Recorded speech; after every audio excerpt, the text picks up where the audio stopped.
북한이 오늘 오전 동해상으로 순항미사일을 여러 발 발사했습니다. 지난 2일 서해로 순항미사일을 쏜 지 12일 만에 추가 도발을 감행했습니다. 국민의힘이 오는 4월 총선에서 단수로 공천할 지역구 25곳을 1차로 확정해 발표했습니다. 권영세 전 장관과 나경원 전 의원, 배현진 의원 등이 명단에 올랐습니다. 경쟁자가 몰린 지역구는 경선 가능성이 커졌습니다. 더불어민주당은 전략 공천할 지역구 일부가 내일 결정될 가능성이 있습니다. 현역 평가 하위 20%에 대한 개별 통보는 다음 주 월요일 경선 시작을 앞두고 주말까지 마무리될 것으로 보입니다. 재벌 3세 행세를 하며 30억 원대 투자금을 빼돌린 혐의를 받는 전청조 씨가 잠시 뒤 1심 선고를 받습니다. 검찰은 호화 생활을 위해 범행을 저질렀고 피해 회복 가능성은 희박하다며 징역 15년을 구형했습니다.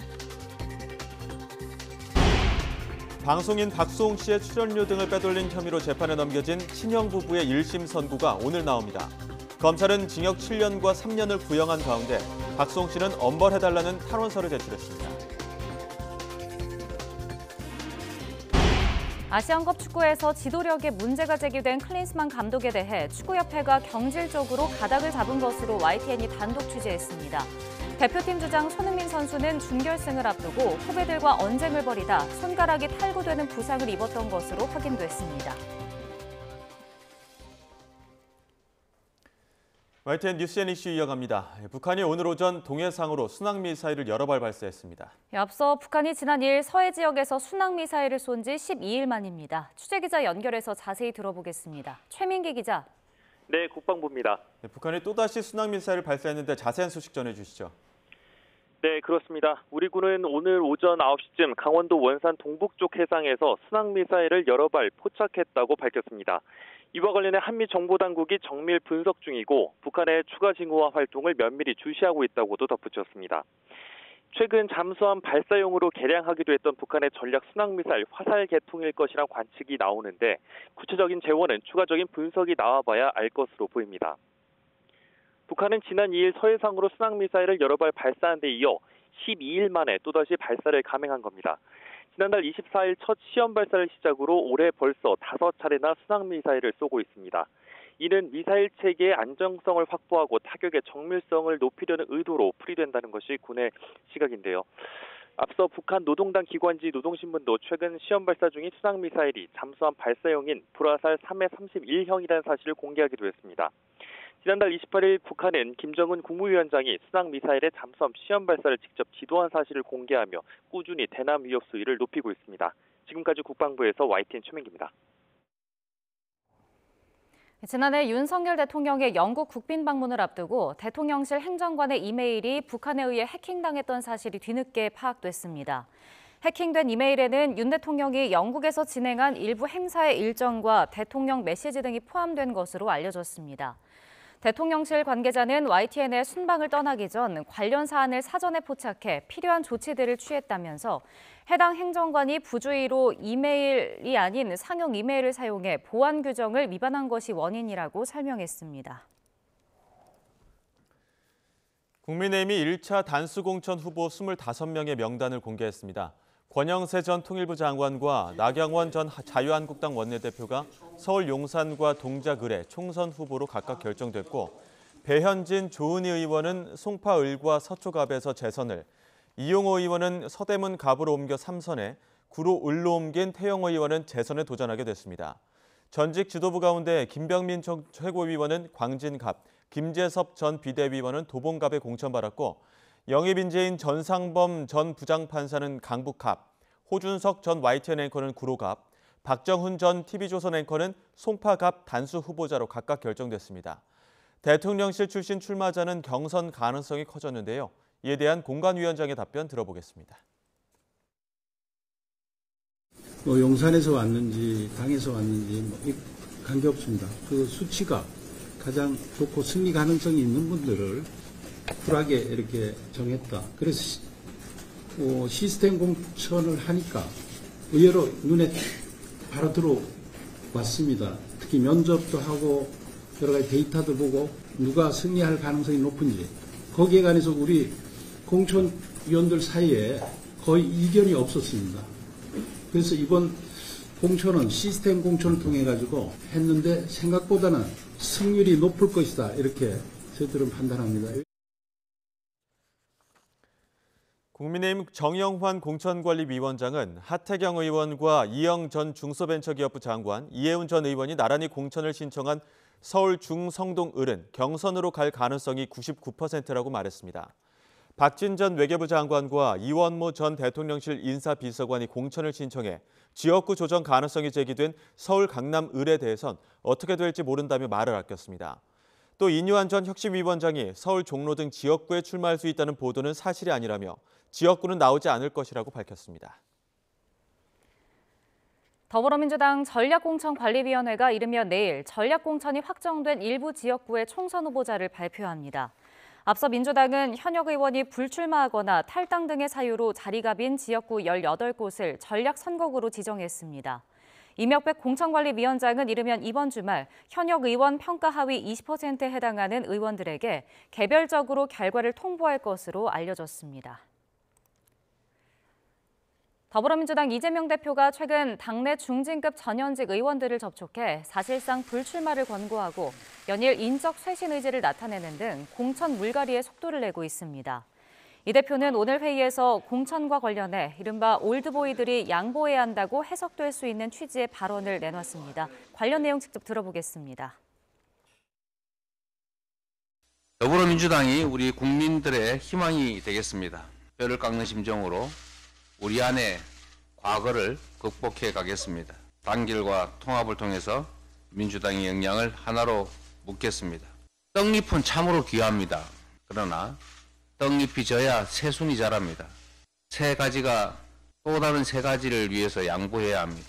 장강의 물은 뒷물결이 앞물결을 밀어냅니다. 국민들께 새로운 희망을 드리는 총선이 될 수 있도록 최선을 다하겠습니다. 감사합니다.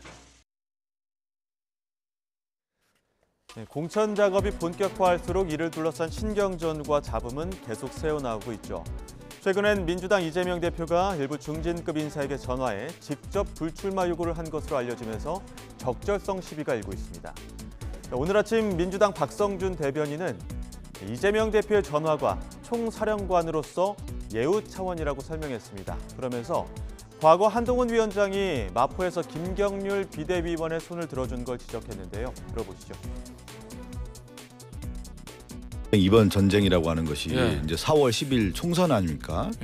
거기에서 총사령관이 최전선에서 얘기하는 것처럼 싸울 수 있는 분야와 여러 가지 이제 고려를 하는 거 아닙니까? 전략 고려도 하고 임무를 어떻게 할 거냐에 대한 부분도 있지만 후방에 대한 것도 고려를 해야 되는 거 아닌가요? 그런 편에서 저는 이재명 당대표가 어떻게 보면 예우도 해주고 이러한 부분에 대한 어떤 고려 차원에서도 하는 것이 그런 차원에서 접근하지 않았나 싶습니다. 그러면 한동훈 비대위원장이 어떤 현장에 가고 거기에 그 위원장이 있었을 거 아니에요. 그 지역위원장이 있는데 지역위원장 앞을 바라보는데 이 사람이 우리가 가야 할 사람이다 그렇게 손들어주는 게 맞습니까? 김경률 비대위원은 이에 대해 바로 반박에 나섰습니다. 당 내외의 규정상 원칙에 어긋나지 않았다는 건데요. 그러면서 오히려 이재명 대표의 전화가 더 문제라고 맞받았습니다. 어떤 이유 때문일까요? 방금 말씀 들었는데요. 박성준 의원께서 말씀하시는 거. 저는 저희 한번 여쭤봤어요. 당내 인사분들에게 이런 것들이 조금 그동안 통상의 과정과 다르냐 이렇게 했더니 뭐 절대 그러지 않고 그리고 통상적으로 있어 왔고 특별한 뭐 당내외 당내규라든가 이런 것에 어긋나지 않다 이렇게 들었었습니다. 현 의원이나 전 의원에게 전화해서 어떤 불출마를 뭐 권고하는 취지의 얘기를 했던 거 그건 어떻게 보세요? 뭐 그게 오히려 부적절하지 않나. 그리고 그게 오히려 공개적인 과정을 통해서 이루어졌다라면 저희처럼 문제되지 않을 수 있는데 다 이른바 비명이라 불리우는 분들이 있잖아요. 그런 것들이 보면 어떤 상당한 의도를 가지고 행해진 그런 것들이 아닌가 이렇게 생각되어집니다. 한편 설 연휴 빅텐트 구성을 마치고 현역 의원 영입에 박차를 가하고 있는 개혁신당. 한동훈 위원장은 일종의 영주권을 얻기 위한 위장 결혼과 같다며 3지대 빅텐트를 평가절하했는데요.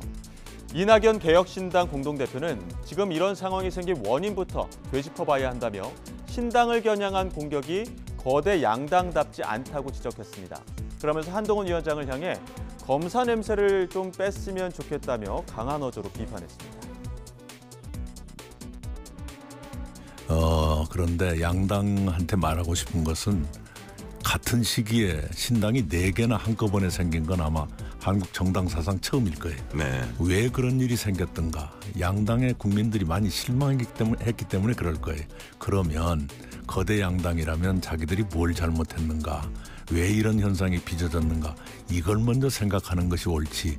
이제 막 생기는 신당한테 그렇게 욕을 쏟아부어가지고 거대 양당답지 않고요. 우리 한동훈 위원장은 제발 검사 냄새 좀 뺐으면 좋겠어요. 무슨 뭐 유장결혼이 어쩌고 영주권이 어쩌고 꼭 검사 같은 얘기만 계속하고 있어요. 한편 개혁신당은 통합 이후 정체성 논란을 빚고 있죠. 특히 이른바 젠더 갈등으로 이준석 대표와 각을 세워왔던 류호정 전 의원이 합류하면서 이 대표는 스스로 입장을 밝혀야 할 분들이 있다고 말하기도 했는데요. 오늘 아침 류호정 전 의원이 직접 인터뷰에 나섰습니다. 이질적인 조합이 합친 만큼 먼저 태도를 바꾸겠다며 갈등보다 공존의 태도를 강조했습니다. 이준석 대표 좋아하십니까? 네, 저는 이준석 대표 그리고 뭐 이낙연 대표님 그리고 지금 금태섭 대표님 다 사랑합니다. 지금 갈등이 좀 있잖아요, 사실은. 아니 저는 그렇게 있진 않고 지금 아마 좀 이질적인 조합이 이제 다 합쳐졌잖아요. 그래서 제 생각에는 지금 뭐 한 주 다음 주 정도까지는 각자의 지지층에게 이렇게 좀 설명하는 시간이 좀 필요한 거라고 보고 있어요. 사실 또 이제 뭐 여기저기서 뭐 젠더 갈등을 염두에 두고 양당이 아마도 뭐 가장 그 개혁신당이 다시 도로 분열하기를 바라고 있을 거고 언론도 뭐 그런 헤드라인을 염두하고 이제 저에게 많은 질문들을 좀 해오시는데 저는 응할 생각이 없습니다. 그래서 오히려 지금 저도 먼저 이렇게 태도를 바꾸겠다고 나오고 있는 거고 그래서 적어도 이렇게 좀 첨예한 갈등일수록 오히려 절제하고 공존하려는 태도를 제가 가져야겠다 생각하고 있습니다. 개혁신당 이준석 공동대표는 국민의힘 한동훈 비상대책위원장이 윤석열 대통령과 김건희 여사의 비호감도를 낮추기 위한 양두구육 역할을 하고 있다고 비판했습니다. 이 공동대표는 오늘 최고위원회의에서 이같이 말하며 한 위원장이 김 여사 비판에는 굉장히 인색해지는 게 사실이라고 주장했습니다. 이어 김건희 여사의 명품 가방 수수 논란을 거론하며 법무부 장관을 지낸 분인 만큼 이것이 뇌물수수인지 김영란법 위반인지 판단해달라고 압박했습니다. 의과대학 증원에 반대하는 전공의들이 집단행동 여부를 논의한 지 하루 만에 인턴 의사가 공개적으로 사직 의사를 밝혔습니다. 정부는 사직서 수리 금지 명령을 내렸지만 병원 입장에선 딱히 막을 방법이 없다는 입장이어서 고심하고 있습니다. 신지원 기자가 보도합니다. 대한전공의협의회 임시총회가 열린 다음 날 인터넷에 올라온 영상입니다. 수술복을 입은 인턴 의사가 전공의 단체의 공식 입장이 아닌 개인적 입장이라며 사직의 뜻을 밝혔습니다. 의사에 대한 시각이 적개심과 분노로 가득한 현 상황에서 저는 더 이상 의협을 이어가기 힘들다 판단하였고 그런 생각에 잠시 내려놓으려고 합니다. 또 자신이 의사들의 집단 행동을 부추긴다고 생각한다면 의사 면허를 가져가도 좋다며 이름과 소속, 면허 번호를 공개했습니다. 복지부는 인턴 의사가 전공의 계약을 포기할 경우 제지할 방법은 없지만 개인의 피해가 막중하다며 최대한 대화를 통해 설득하겠다고 밝혔습니다. 또 전공의는 계약 갱신을 거부하기 전 미리 사직 의사를 밝혀야 한다며 사전 논의가 있었다면 집단 행동으로 간주할 수 있다고 말했습니다. 개별성을 띈다고는 보이지만 그래도 그런 것들을 사전에 동료들과 상의하고 이렇게 했다면 집단 사직서로 볼 수가 있습니다. 사직서를 받을 때 왜 이 사람이 사직서를 내는지 이런 것들을 상담 등을 통해 가지고 면밀히 파악을 하고 현행법상 각 수련병원은 전공의와 계약기간과 장소 등을 개별적으로 정합니다. 전공의 자유의사에 따라 계약을 안 할 수 있지만 병원마다 재계약 시기나 방식은 차이가 있습니다. 다만 새로 계약서를 작성해야 하는 인턴 의사는 상황이 다릅니다. 올해 상반기 전공의 1년차 모집 인원은 3,300여 명으로 개별 사직 움직임이 확산할 경우 수천 명 공백 사태가 벌어질 수 있습니다. 근로계약의 효력이 발생하지 않았고 그렇다면 그 계약의 효력이 발생하기 전에 계약을 취소한다거나 철회하는 것은 충분히 가능한 의사심이나 수련을 포기했다라고 하더라도 명시적으로 뭐 민영사상에 책임을 물 수는 없는 겁니다. 정부는 인턴이나 전공의 사표가 확산하지 않을지 조심스레 주시하는 모습입니다. 이런 가운데 전 의협 간부 등 일부 의사들이 젊은 의사들의 투쟁을 부추기고 있다며 당장 중단하라고 경고하기도 했습니다. YTN 신지원입니다. 복지부가 의대 증원이 불가피하다며 전국 의과대학별 정원 배분을 조속히 마무리하겠다는 입장을 재차 강조했습니다. 박민수 복지부 2차관은 이미 교육부와 협의에 착수했다고 밝혔는데 단체 행동을 논의한 전공의와 의대생에 대해선 선배 의사들이 집단 행동을 부추기지 말아달라며 젊은 의사들의 현명한 선택을 강조했습니다. 직접 들어보겠습니다. 젊은 의사에게 투쟁을 부추기는 행위를 즉각 멈춰주시기 바랍니다. 또한 잘못된 사실이나 왜곡된 내용을 퍼뜨리는 행위도 멈춰주시기 바랍니다. 정부는 젊은 의사의 근무 여건을 반드시 개선하겠습니다. 전공의, 의대생 여러분들은 젊은 의사로서의 활력과 에너지를 학업과 수련, 의료 발전에 쏟아주시기를 당부드립니다. 전공의 여러분, 전공의 진로 선택을 포기하는 등 자신의 인생 진로에 큰 영향을 주는 행동 방식으로 투쟁하는 것을 삼가주시기 바랍니다. 의료계 집단 반발 움직임에 간호사들이 의료인의 본분을 지키라고 촉구했습니다. 대한간호협회는 의사가 부족해 적절한 치료를 받지 못해 생명까지 위협받는 상황에 이르렀다며 의료인의 제일 책무는 환자의 건강과 생명 보호라고 강조했습니다. 또 정부의 의료 개혁을 지지한다며 행여나 벌어질 밀실 타협 시도는 절대 안 된다고 덧붙였습니다. 직접 들어보시죠. 화재 현장을 떠나는 소방관을 상상할 수 있겠습니까? 범죄가 일어나고 있는 현장을 떠나는 경찰관을 상상할 수 있겠습니까? 국민들의 생명을 지키는 의료인은 어떠한 순간에도 국민들을 지키는 현장을 떠나서는 안 됩니다. 의사들이 두려워할 것은 정부가 아니라 국민들입니다. 대한민국 65만 간호인은 어떠한 순간에도 국민들 곁을 지킬 것입니다.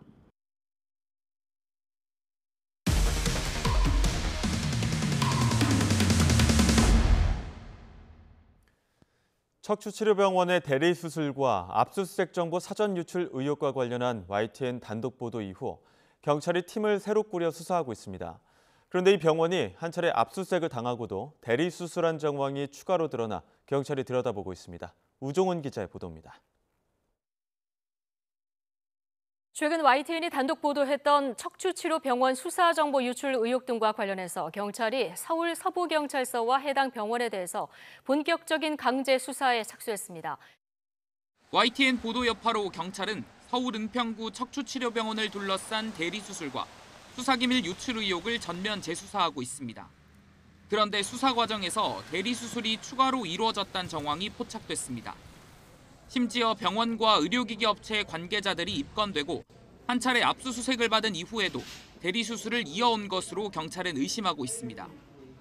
대리수술은 의사가 아닌 사람이 의료행위를 하는 경우로 의료행위를 한 사람뿐 아니라 가담한 의료인까지 최소 징역 2년에서 최대 무기징역까지 처할 수 있는 범죄입니다.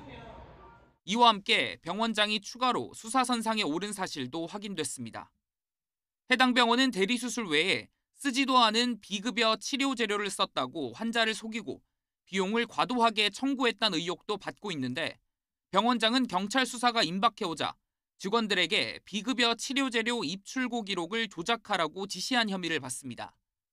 이에 대해 병원장은 현재 의료기기 업체 관계자들은 수술실에 들어오지 않고 있다며 언제부터 안 들어왔는진 정확히 기억나지 않으나 이들이 대리수술을 한 사실은 없다고 주장했습니다. 다만 증거인멸 혐의에 대해선 경찰 조사에서 이미 밝혔다며 말을 아꼈습니다. 대리수술 의혹 재수사에 속도가 붙은 가운데 압수수색 정보를 사전에 흘린 혐의를 받는 전 수사팀장 관련 수사도 조만간 탄력이 붙을 것으로 전망됩니다. YTN 우종은입니다. 소셜미디어 콘텐츠 가운데 광고나 협찬을 받고도 제대로 표시하지 않는 이른바 뒷광고 꼼수가 더 교묘해지고 있습니다. 요즘엔 광고나 협찬을 받았다고 표시를 하긴 하는데 알아차릴 수 없는 곳에 작게 희미하게 표시하는 경우가 많습니다. 이승은 기자입니다. 한 소셜미디어 게시물입니다. 광고비를 받고 제작했다는 자막이 있긴 하지만 색깔이 영상과 구별하기 어렵습니다. 또 더보기를 누르거나 글을 끝까지 내려야만 대가를 받았다는 걸 알 수 있습니다. 보내주셨어요라고 적어서 물건을 협찬받은 점을 모호하게 표현하기도 합니다. 공정거래위원회가 주요 소셜미디어 게시물의 광고나 협찬 표시 여부를 모니터링한 결과 이른바 뒷광고 건수가 해마다 늘고 있는 것으로 나타났습니다. 지난해 3월부터 10달간 적발된 건수가 2만 6천 건에 육박해서 한 해 전보다 20% 넘게 늘었습니다. 모든 유형의 위반 건수 3만 7천 건을 분석해보면 광고나 협찬 사실을 아예 표시하지 않는 경우는 크게 줄었습니다. 하지만 눈에 잘 띄지 않는 곳에 표시하는 경우가 42%에 이르렀고 표현 방식이 부적절한 경우도 많았습니다. 특히 올해는 쇼폼에서 위반 게시물 671건이 적발됐습니다. 뒷광고가 자주 발생하는 의류, 간편복, 음식 서비스 등의 분야에 대한 모니터링을 강화하는 한편 비교적 제작이 쉽고 전파력이 큰 쇼폼 게시물에 대한 모니터링 비중을 확대할 예정입니다. 공정위는 경제적 이해관계 표시 관련 지침을 개정해서 소비자가 소셜미디어에서 광고를 쉽게 알아차릴 수 있도록 할 것이라고 밝혔습니다. YTN 이승은입니다. 재벌 3세 행세를 하며 30억 원대 투자금을 빼돌린 혐의로 재판에 넘겨진 전청조 씨에 대한 1심 선고가 잠시 뒤 오후 2시 서울 동부지방법원에서 열립니다. 전 씨는 지난 2022년 4월부터 재벌 3세 혼외자를 사칭하면서 투자 기회가 있다고 속여 30억 원 넘게 빼돌린 혐의를 받습니다. 검찰은 전 씨가 호화 생활을 위해 범행을 저질렀고 피해 회복 가능성이 희박하다며 전 씨에게 징역 15년을 구형했습니다.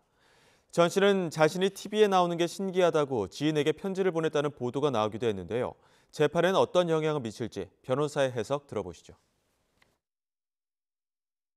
편지 같은 경우에는 조금 의아했던 부분이 이 편지가 공개될 가능성도 있을 것을 예상을 할 수도 있었을 것 같은데 전청조 씨가 생각을 못했을까에 대해서는 조금 의문이 있다 보니까는 왜 이런 글을 썼을지, 그리고 그 내용에도 뭐 일부 내용을 보면 뭐 남현희 씨에 대한 언급이 있다든지 이런 걸 보았을 때는 어느 정도는 이게 언론에 공개될 가능성이 있다라는 걸 예상한 것이 아닌가 이런 생각도 드는 부분이 있는데 그런 부분들에 대해서까지도 조금은 뭐 어떻게 재판부가 볼지는 봐야 될 것 같습니다. 방송인 박수홍 씨의 출연료 등을 빼돌린 혐의로 재판에 넘겨진 친형 박모 씨 부부의 1심 선고도 잠시 뒤인 오후 2시 서울 서부지방법원에서 내려집니다. 검찰은 10년 동안 28억여 원을 빼돌린 혐의로 박수홍 씨의 큰형 박모 씨와 형수 이모 씨에게 각각 징역 7년과 3년을 선고해달라고 요청했습니다. 박수홍 씨는 앞서 친형 부부를 엄벌에 처해달라고 탄원했습니다. 피해자 박수홍 씨도 엄벌을 탄원하고 있는 점을 고려해야 한다고 주장했는데요. 변호사 이야기 들어보시죠. 내가 지금 정말 피해 회복을 하나도 못 받았고 이런 부분들을 재판부에서 조금 더 좀 중히 봐서 조금 더 엄히 처벌해줬으면 좋겠다 하는 게 엄벌 탄원서거든요. 근데 지금 같은 경우에 박수홍 씨는 이 사실관계 관련해서 이 이후에도 이런 횡령에 대해서 전혀 인정을 하지 않고 있고 이에 대해서 뭐 사과를 받은 것도 없고 그리고 말씀하셨던 것처럼 내가 돈을 버는 노예처럼 이렇게 가족에게 치고를 당했다는 사실 자체가 굉장히 힘들다. 그렇기 때문에 엄벌을 처해주길 바란다라고 재판부에 이제 탄원서를 제출했다는 그런 소식입니다.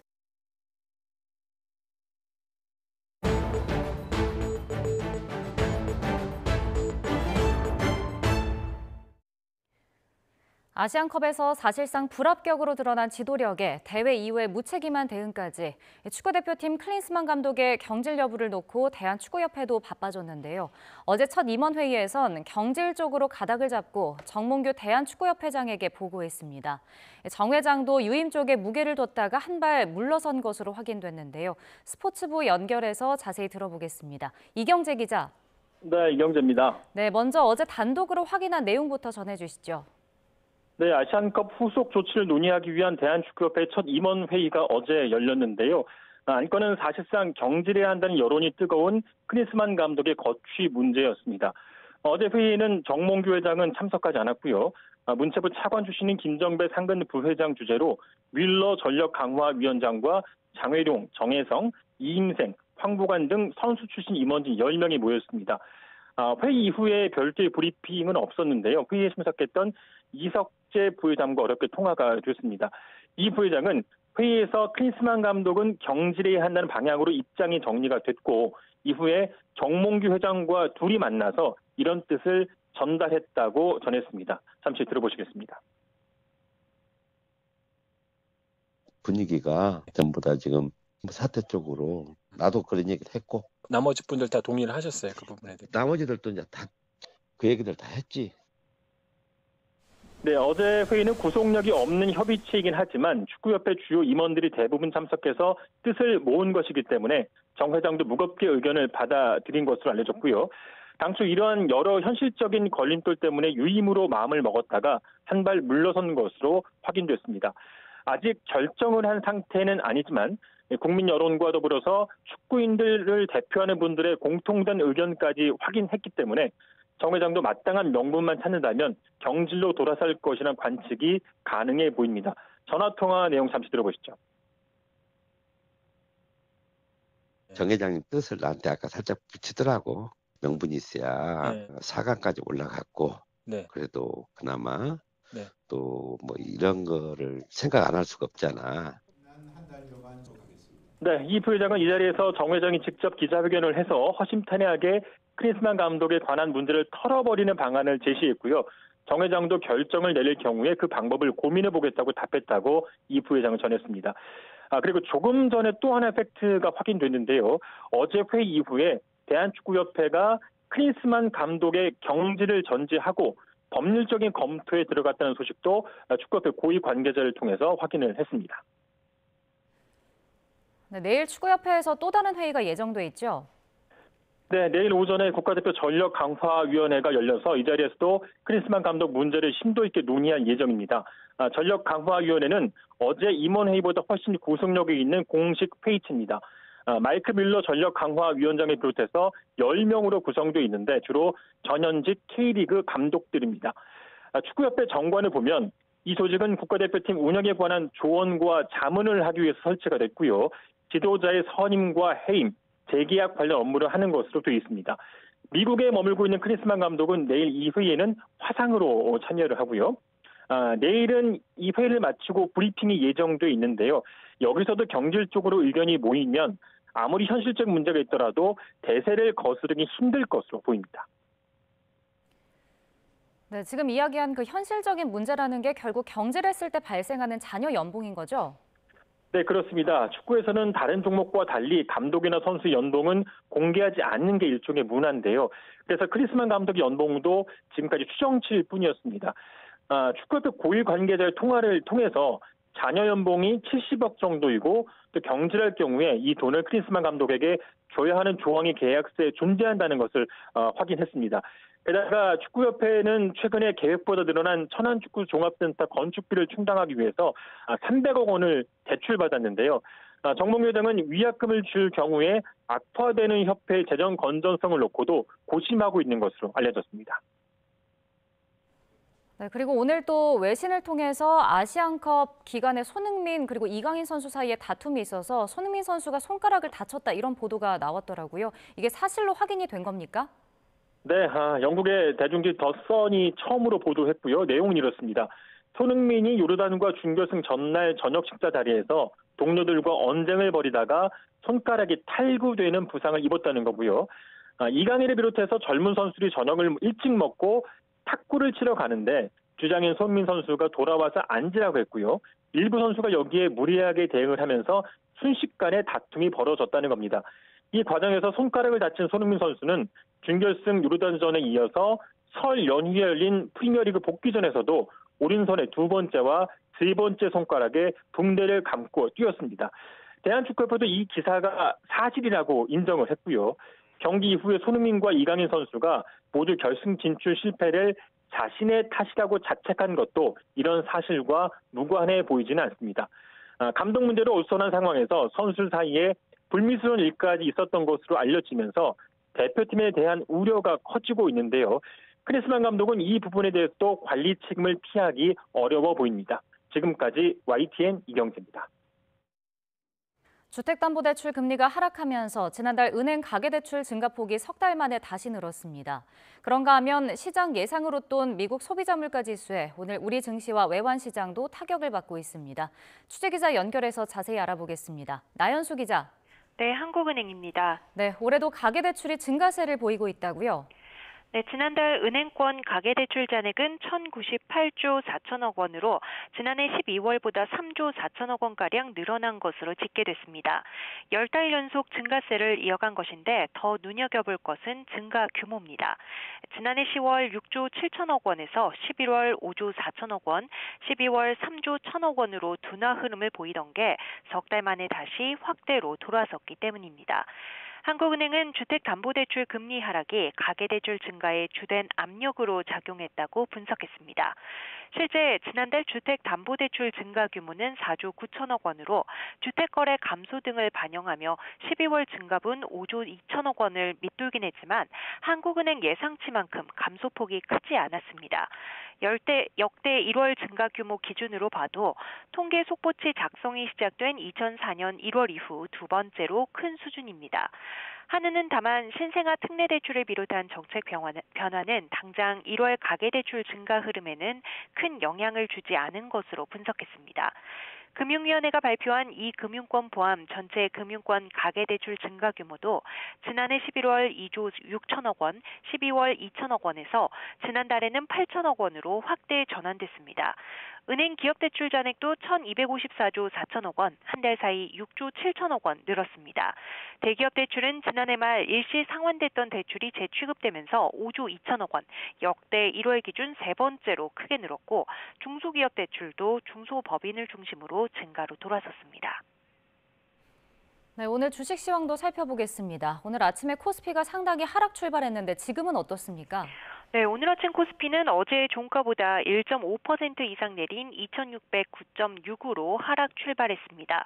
코스닥 역시 1.4% 이상 내린 833.24로 개장했는데요.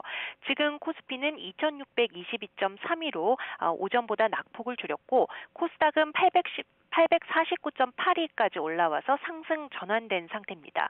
오늘 아침 증시가 힘을 못 받은 건 새벽에 나온 미국의 1월 소비자 물가 지수 때문입니다. 소비자 물가 상승률이 3.1%로 시장 전망치인 2.9%를 웃돌면서 고금리가 지속할 거란 우려가 퍼진 겁니다. 뉴욕 증시는 일제히 하락했고 달러와 가치를 나타내는 달러 인덱스, 금리 모두 급등했습니다.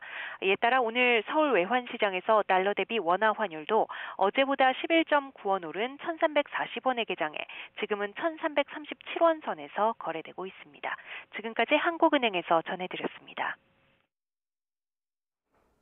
미국 소비자 물가 지수가 예상치를 상회하자 일본 엔화 가치가 다시금 뚝 떨어졌습니다. 달러당 150엔을 돌파해 한때 150.88엔까지 갔는데 지난해 11월에 고점을 찍은 이후 석 달 만입니다. 블룸버그 통신은 엔화 가치가 주요 10개 통화 가운데 가장 약세를 보이고 있다고도 전했는데요. 미국의 1월 소비자 물가 지수가 3%를 유지했다는 게 가장 큰 배경입니다. 이 때문에 미국의 10년물 국채금리가 급상승한 데다 기준금리 인하 전망도 불투명해졌습니다. 일본, 미국 사이의 금리 차가 확대될 거란 전망까지 두드러지면서 엔화를 팔고 달러를 사들이는 움직임이 확산한 것으로 보입니다. 심리적 마지노선으로 불리는 달러 엔 환율 150엔. 일본 외환당국이 환율 방어를 위해 시장에 개입할 것으로 전망되는 지표입니다. 실제로 지난 2022년 달러당 엔화 환율이 152엔까지 치솟았을 때 당시 일본 정부는 이례적으로 세 차례에 걸쳐 시장 개입에 나서기도 했는데요. 간다 마사토 재무성 재무관은 CPI 발표 이후 상당히 급속하다, 경제에 악영향이 있다라며 강한 긴박감으로 환율 시장을 예의주시하고 있으며 필요에 따라 적절하게 행동할 것이라고 밝혔습니다. 환율이 향후 더 높아질 경우 실제 통화 정책 가능성도 전망되고 있습니다. 다만 이런 역대급 엔저가 일본 수출 기업엔 일종의 호재로 작용하게 되는 만큼 우리 수출에는 타격을 줄 수 있습니다. 전자제품과 자동차를 비롯해 일본과 경합을 벌이는 부분에서 가격 경쟁력에서 밀릴 수 있기 때문입니다. 일본으로 향하는 국내 관광객도 늘어나는 등 이미 여행 수지에는 악영향을 미치고 있죠. 이런 이유로 이 달러 엔 환율 흐름 당분간은 주시해야 할 것으로 보입니다.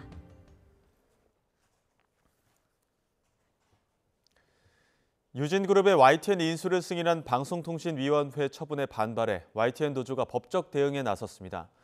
방통위원 대부분이 빠진 2인 체제에서 대주주 변경 승인이 이루어진 부분은 위법이라고 주장했는데 방통위는 현행법상 아무런 문제가 없다고 반박했습니다. 홍민기 기자가 취재했습니다. 유진그룹의 YTN 인수에 반대해온 YTN 노동조합이 법적 대응을 시작했습니다. 방송통신위원회가 유진그룹의 특수목적법인 유진ENT를 YTN 최대주주로 변경하는 안건을 승인한 지 엿새 만입니다.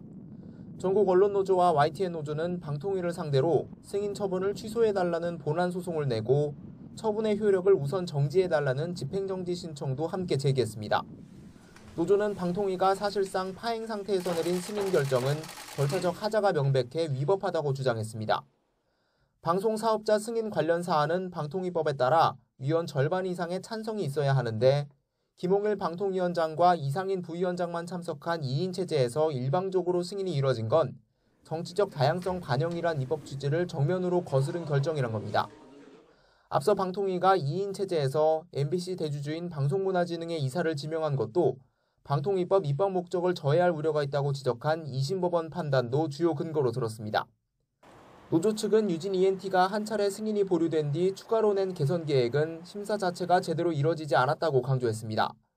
지난달 제출된 자료는 400여 장에 달하는데 방통위가 검토하고 기존 심사위원 등에게 자문만 얻었을 뿐이고 전문가들이 이를 검토한 시간도 일주일에 불과해 충분한 논의가 이뤄졌는지 의심된다는 겁니다.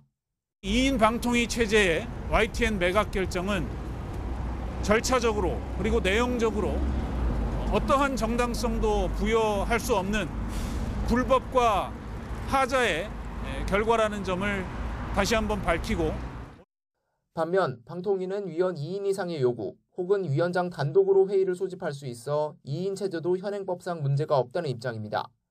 또 추가 제출된 자료에 대해서도 충분한 논의와 절차를 거쳤다며 검토 기간이 일주일에 불과하다는 주장은 사실이 아니라고 반박했습니다. 양측의 법정 다툼은 우선 판결 전까지 방통위 승인 처분의 효력을 멈추는 집행정지에 집중될 전망입니다. 이번 주 안에 유진그룹의 YTN 인수 절차가 마무리될 것으로 보이는 만큼 이 사이에 본안 소송 결과가 나오기는 어렵기 때문입니다. 사건을 접수한 법원도 이르면 이번 주부터 신문기일을 정해 방통위 승인 처분의 효력 정지 여부를 결정할 계획입니다. YTN 홍민기입니다. 영풍재지 주가 조작 사건을 수사해온 검찰이 단일 종목으로 역대 최대 규모인 6천억 원대 부당이득을 취한 혐의로 총책 이모 씨 등 일당을 추가로 재판에 넘겼습니다. 서울남부지검 금융증권범죄합동수사부는 오늘 도피 중 검거된 영풍재지 시세조정 총책인 50대 이모 씨를 자본시장법 위반 혐의로 구속 기소하고 다른 일당 4명을 불구속 기소했습니다. 이들은 재작년 10월부터 1년여 동안 조직원 20여 명이 증권 계좌 330개를 동원해 모두 6,600억 원대 부당이득을 취한 혐의를 받습니다. 이스라엘이 유엔 산하 팔레스타인 난민구호기구에 대한 폭로전을 이어가고 있습니다. 난민기구 직원들의 테러 가담 사실과 난민기구 본부 지하 땅굴을 공개한 데 이어 이번엔 난민기구 소속 교사들의 집에 인질들이 억류됐다고 주장했습니다. 기정훈 기자가 보도합니다. 이스라엘이 연일 유엔 산하기구에 대한 폭로전을 이어가고 있습니다. 유엔 팔레스타인 난민구호기구가 무장정파 하마스와 연계됐다는 의혹을 잇따라 제기한 건데 이번엔 인질 억류입니다. 유엔 주재 이스라엘 대사는 이메일 성명에서 하마스에 납치된 인질들이 난민구호기구 소속 교사들의 집에 억류됐다는 게 확인됐다고 주장했습니다. 이는 풀려난 인질을 통해 확인됐으며 난민기구 시설을 통해 인질이 이송되기도 했다고 말했습니다. 이스라엘은 앞서 지난달 난민구호기구 직원 12명이 지난해 10월 하마스 테러에 가담했다는 의혹을 제기했습니다. 또 며칠 전에는 난민구호기구 본부 건물 지하에서 하마스 정보부대가 쓴 땅굴이 나왔다며 외신 기자들을 불러 현장을 공개했습니다. 난민기구는 테러에 가담했다고 지목된 직원들을 해고하고 내부 감찰을 시작했지만 파장은 컸습니다. 미국 등 9개 나라가 난민구호기구에 대한 지원 중단을 발표했고 일각에선 기구를 해체해야 한다는 주장까지 나왔습니다. 난민구호기구 측은 반발했습니다. I have said that these calls are short-sighted. The impact is not just on the short term. It's not just weakening our collective ability to respond to the humanitarian crisis. 하지만 이스라엘은 난민기구가 구호라는 본래 목적에 맞지 않는 활동을 하고 있다며 비판을 그치지 않고 있습니다. This is not a mandate that comes to check how to ensure you don't employ terrorists in the future, how to ensure you don't have infrastructure of hundreds of tunnels under UNRWA schools, under their main headquarters. This is how amazing it is. 유엔은 군사작전에서 민간인을 보호하라며 이스라엘을 압박하고 있지만 한편으론 중립성 유지라는 기본 덕목에 연거푸 생채기가 나면서 체면을 구기고 있습니다.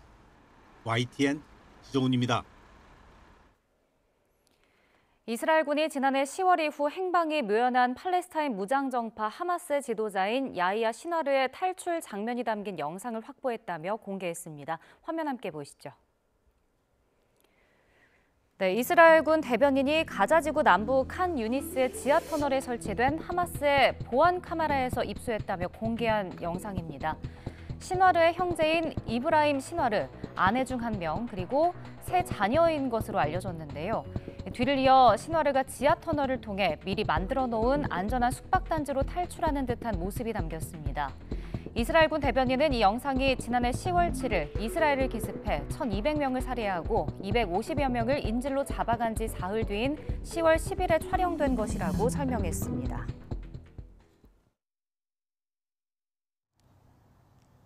내일은 봄이 찾아온 듯합니다. 오늘 어제보다 기온이 더 높게 올랐는데요. 현재 서울 기온 약 17도로 예년 수준을 무려 12도가량 웃돌고 있습니다.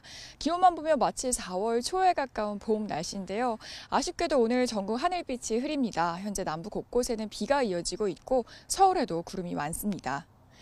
이 자세한 레이더 화면부터 살펴보겠습니다. 현재 영남과 제주도에 산발적인 비가 이어지고 있는 모습인데요. 내일까지 제주도에는 최고 30mm, 남해안에 최고 20mm의 비가 예상됩니다. 오늘 내리는 비는 밤이면 대부분 소강 상태에 들겠습니다. 오늘 비가 오지 않은 중부지방은 종일 하늘이 흐리겠는데요. 이 낮 기온은 전국적으로 예년 수준을 10도가량 웃돌겠습니다. 대전 17도, 광주 19도, 대구 17도로 어제보다 더 높게 오를 전망입니다. 내일은 전국에 비와 눈이 내리겠습니다. 새벽에 수도권과 영서를 시작으로 점차 그 밖에 전국으로 확대하겠는데요. 특히 강원 산간에는 15cm가 넘는 폭설이 예상되는 만큼 시설물 점검 미리 해주셔야겠습니다. 오늘은 봄처럼 포근한 날씨가 이어지고 있지만 내일 비와 눈이 내린 뒤에는 기온이 다시 큰 폭으로 떨어질 전망입니다. 특히 모레 아침에는 반짝 영하권 추위가 나타나겠으니까요. 며칠 사이 온도 변화가 무척 심한 만큼 건강 잃지 않도록 체온 조절 잘해주시기 바랍니다. 지금까지 YTN 고은재입니다. 이상으로 뉴스 앤 이슈 마치겠습니다. 잠시 후 더 뉴스가 방송됩니다. 시청해주신 여러분 고맙습니다.